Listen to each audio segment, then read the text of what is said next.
Thank you very much. This is Dick Stickadin from the Halls of Justice, located in Washington, D.C., where we have just learned about the Copyright Royalty Board's ruling. According to sources, the Copyright Royalty Board has handed down a decision which literally cripples all DJs across the United States of America. We have pulled aside one of these webcasters, these DJs, and his name is DJ Chuck U. Farley. Chuck, you heard about the CB ruling? Abso-fucking-lutely. Well, Gerald Nadler started this bill, the H.R. 1733. What are your thoughts on Gerald Nadler?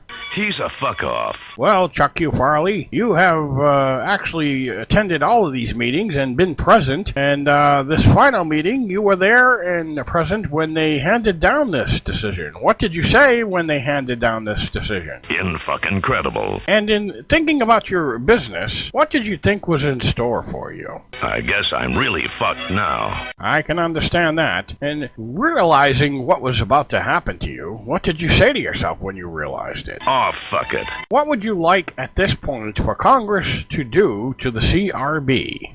Fuck the fucking fuckers.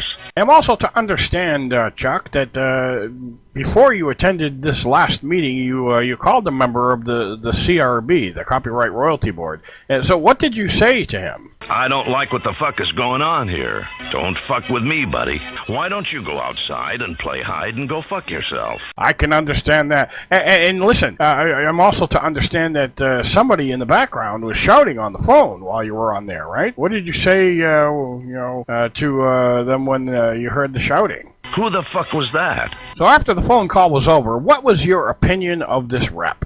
He's a fuck-off. Well, Chuck U. Farley, thank you very much. I guess we know where you stand on this whole decision. Any last words to the Copyright Royalty Board in Congress? Fuck you! And there you have it, straight out of the mouth of a webcaster from here in the Halls of Justice in Washington, D.C. Back to you. We've all seen them in gangster movies. Bad guys who force small shop owners to pay for protection. I enjoy collecting protection money. The worst thing about it was in the percentages. I enjoy planting bombs in people's cars. The shop owner always had to pay 50 to 75% of his revenue to the gangster just to stay in business. Keep the change, you filthy animal. Otherwise, it never turned out too good for the shop owner. The bad guys are back, only this time, the percentages have become 100 to 125% of revenues. Retroactively, or else.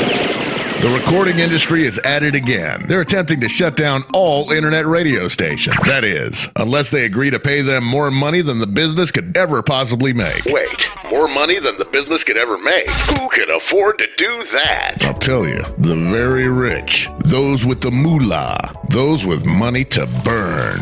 If the record companies have it their way, only the very rich will be able to afford to broadcast on the internet. And what will internet radio sound like then? Not very good. Protect your right to the most diverse internet content landscape. Write or email your congressman and senator and ask them to work to repeal the decision of the Copyright Royalty Board. Do you really want rich guys deciding what you should hear on the internet? Only the little guys are getting hurt by the new rules. They don't have enough money, so they go off the air. It only takes a few minutes, protecting the little guys from the fat cats. After all, doesn't the recording industry have some little old lady or a 11-year-old kid somewhere to sue? I've fallen and I can't get up. When you're addressing this court, you will rise and speak to me in a clear, intelligible voice. Do it now.